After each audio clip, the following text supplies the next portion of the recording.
अनिश्चय बुद्धि से निकलने के लिए क्या करना चाहिए? Student, what should we do to come out from the state of having a doubting intellect? निश्चय पैदा करना चाहिए। Baba, you should have faith.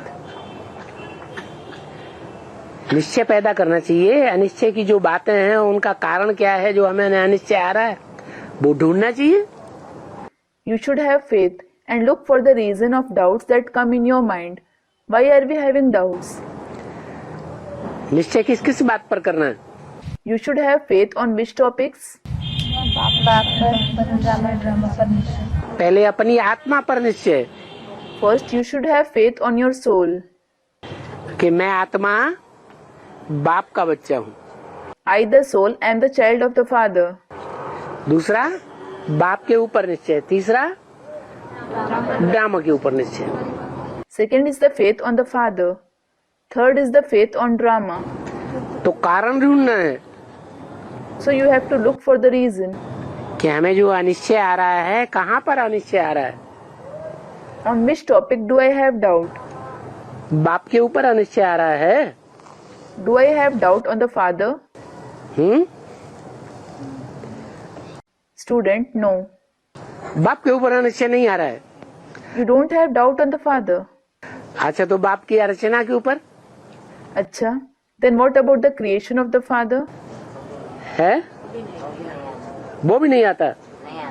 Student, not that either. Not that either.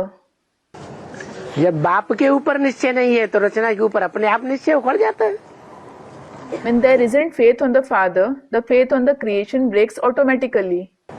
बाप संपूर्ण नहीं है तो रचना भी संपूर्ण नहीं है। The Father isn't complete, so the creation isn't complete either. और अपनी आत्मा पर निश्चय। And then there is the faith on your soul. हमारी आत्मा का पार्ट क्या है? What is the part of my soul? Suryavanshi part है, चंद्रवंशी पार्ट है, इस्लामवंशी पार्ट है। कौन सी निशानियां मुझे देखने में आती हैं? Is it Suryavanshi, Chandravanshi, of those belonging to Islam? Which characteristics are visible in me? हर धर्म की निशानियां है ना। There are the characteristics of every religion, aren't there? है या नहीं? Are there or not? है? There are. तो निशानियां मेरे से छूट रही है सहज सहज या नहीं छूट रही है? So am I able to leave those characteristics easily or not?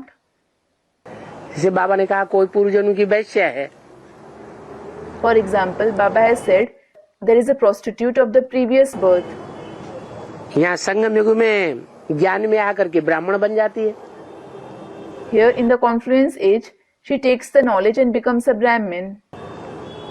तो क्या होगा अंत में? Then what will happen in the end?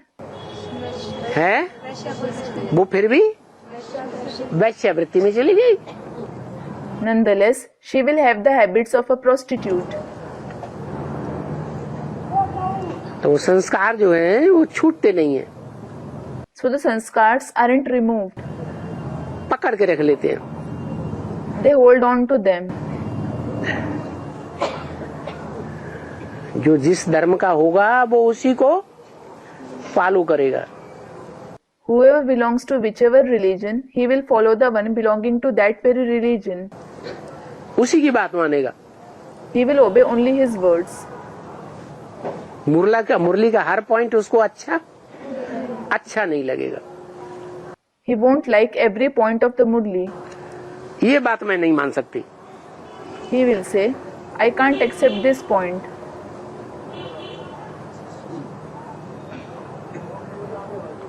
जैसे किसी आत्मा को समझाया जाए भाई ये दृष्टि लेना देना अच्छी बात नहीं है।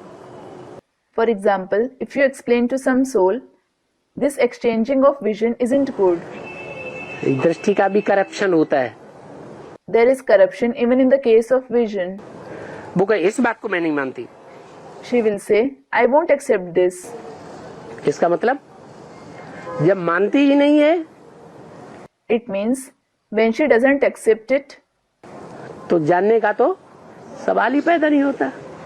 The question of knowing it doesn't arise at all. फिर करने की बात तो बात ही दूर रह गई। Then just leave aside the topic of doing it in practice. तो निश्चित रूप से वो आत्मा किस धर्म की हुई? So definitely, that soul belongs to which religion? इस्लाम धर्म की होगी। She belongs to Islam.